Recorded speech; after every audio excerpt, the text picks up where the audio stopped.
দর্শক, রাজধানীর ফিলিং স্টেশনগুলোর পরিস্থিতি জানাতে সরাসরি যোগ দিচ্ছেন সহকর্মী ফজলে আদিত্য। আদিত্য, আমাদেরকে জানাবেন আতঙ্কে জ্বালানি তেল কেনার হিড়িক কেমন দেখছেন?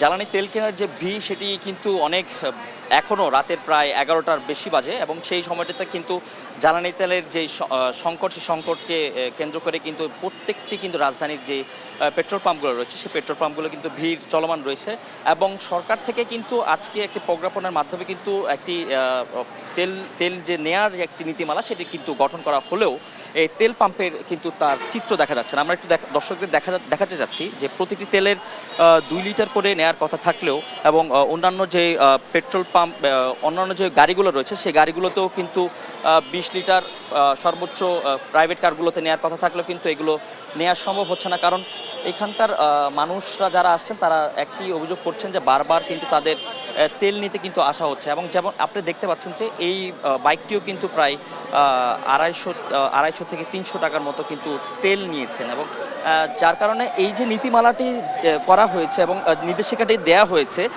সেই নির্দেশিকা কিন্তু মানা হচ্ছে না। এবং আমরা দেখতে পাচ্ছি যে এখানে যদি মানুষের সংখ্যা বলি, যে গ্রাহকের সংখ্যা, সেই গ্রাহকের সংখ্যা কিন্তু ব্যাপক। আপনাকে একটু দেখাতে চাই যে এখানে কিন্তু পুরো এই পরিবাগের যেই পেট্রোল পাম্পটি রয়েছে সেই পেট্রোল পাম্পের যেই লাইন অর্থাৎ তেল সংগ্রহের জন্য যে গ্রাহকদের লাইন সেটি কিন্তু একদম শাহবাগ পর্যন্ত চলে গিয়েছে। অর্থাৎ প্রায় 1 কিলোমিটারের এক থেকে হাফ কিলোমিটারের মতো কিন্তু আধা কিলোমিটারের মতো কিন্তু মানুষজন এরকম লাইনে ধরে কিন্তু সেই পেট্রোল সংগ্রহের জন্য আসছেন অথবা অকটেন সংগ্রহের জন্য আসছেন। এবং আমরা দেখানোর চেষ্টা করছি যে এই যে তেলের সংকটের কারণে অর্থাৎ বৈশ্বিক যে সংকট, সে বৈশ্বিক সংকটের কারণে কিন্তু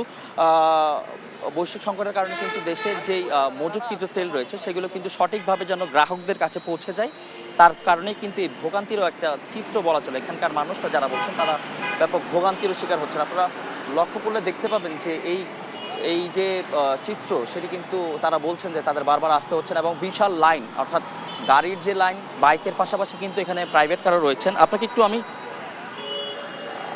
একটু বলতে চাচ্ছি যে এই যে সংকট, সেই সংকট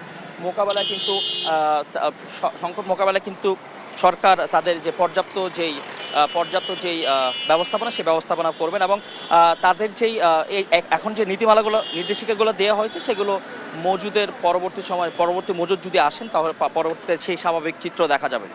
পার্বণ।